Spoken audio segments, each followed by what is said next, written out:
এবার নীল ছবিতে অভিনয়ের ডাক পেলেন নুসরত। তবে নুসরত টলিউডের বহু চর্চিত নাম। দম্পত্য বিচ্ছেদের পর প্রেম, এমনকি সন্তান জন্ম, সবেতেই চর্চার শিখরে থাকেন অভিনেত্রী। আর এবার আবারও কটাক্ষের শিকার হলেন তিনি। এবার সোজা পর্নো ছবিতে অভিনয় করার পরামর্শ দেওয়া হলো তাকে। তবে সোশ্যাল মিডিয়ায় বরাবরই বেশ সক্রিয় নুসরত। প্রতিদিন নতুন নতুন আপডেট দেন তিনি। সাম্প্রতিক ইনস্টাগ্রামে দুটি ছবি পোস্ট করলেন নুসরত। তবে ছবি দুটি বেডরুমের বিছানার উপর শুয়ে থাকা অবস্থায় তোলা। ছবির ক্যাপশনে নুসরত লিখেছেন, from another point of view. তবে যদিও ক্যাপশনের মাধ্যমে অন্যরকম দৃষ্টিভঙ্গির কথাই বোঝাতে চেয়েছেন নুসরত। তবে ছবি দুটি পোস্ট করা মাত্রই তা নিমেষেই ভাইরাল হয়ে যায় এবং একদল নেটিজিন নুসরতের ছবিকে প্রশংসায় ভরিয়ে দেন। আর একদল নেটিজিনরা কটাক্ষ করেছেন সংসদ অভিনেত্রীকে। এমনকি এক নেটিজিন তো নুসরতকে পর্নো ছবিতে অভিনয় করার প্রস্তাবও দিয়েছেন। শুধু তাই নয়, সেই ভিডিওটি দেখার ইচ্ছে প্রকাশও করেছেন তিনি। তবে আবারও সমালোচক নুসরতের রাজনৈতিক পরিচিত কথা স্মরণ করিয়ে দেন। বলেন, তৃণমূল কংগ্রেসের একজন সংসদের এই ধরনের খোলামেলা ছবি দেওয়া অনুচিত। তবে এই ধরনের সমালোচনা নুসরতের জন্য নতুন কিছু নয়। বরাবরের মতো এসব সমালোচনার কর্ণপাত করেন না অভিনেত্রী। তবে নুসরত একজন ভারতীয় অভিনেত্রী, মডেল ও রাজনীতিবিদ। তিনি প্রধানত বাংলা চলচ্চিত্রে কাজ করেন।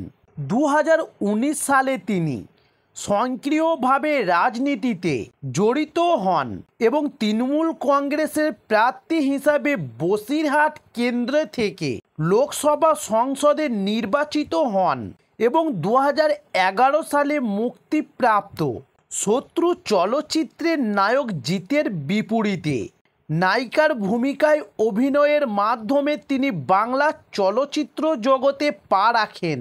তবে 2010 সালে ফেয়ার ওয়াশ মিস কলকাতা নামক একটি সৌন্দর্য প্রতিযোগিতায় বিজয়ী হন তিনি।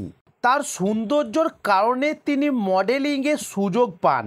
এরপর তিনি জিতের বিপরীতে এবং রাজ চক্রবর্তীর পরিচালনায় শত্রু চলচ্চিত্রে অভিনয় করেন এবং পশ্চিমবাংলায় সুপরিচিত হন।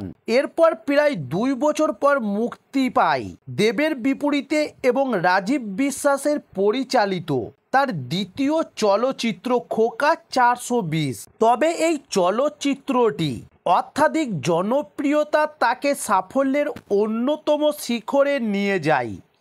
এরপর মুক্তি পায় অঙ্কুশ হাজরার বিপরীতে খিলাড়ি ছবিতে। তবে 3টি ছবিতেই এসকে মুভিজ প্রযোজনা করেন।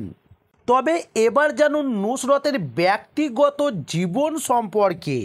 2019 সালের 19 জুলাই তুরস্কের নুসরত জাহানের সাথে ব্যবসায়ী নিখিল একটি বিবাহ অনুষ্ঠান হয়েছিল। মুখ্যমন্ত্রী মমতা ব্যানার্জি ও তার অভিনেত্রী বন্ধু এবং সহ সংসদ মিমি চক্রবর্তী অন্যান্য সেলিব্রিটিদের মধ্যে একটি সংবর্ধনা অনুষ্ঠানে উপস্থিত ছিলেন। নুসরত পরে দাবি করেছেন যে বিষয়টি বৈধ ছিল না এবং লিভ ইন সম্পর্ক ছাড়া আর কিছুই ছিল না। পরে কলকাতার একটি আদালতে রায় দেয় যে নুসরত জাহান ও নিখিলের বিয়ে আইনত অবৈধ।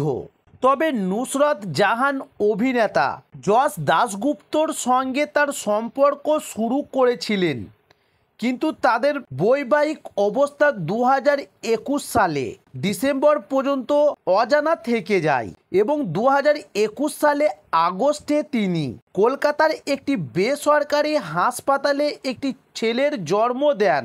জানা গেছে এই সন্তানের জন্মদাতা নাকি যশ দাশগুপ্ত। তো জানিয়ে রাখি দর্শক বন্ধুরা, এই ছিল আজকের ভিডিও। এই ধরনের আরও নিত্য নতুন নায়ক নায়িকাদের ভিডিও পেতে চাইলে আমাদের চ্যানেলে নতুন হলে চ্যানেলটি সাবস্ক্রাইব করে সঙ্গে থাকুন। নমস্কার।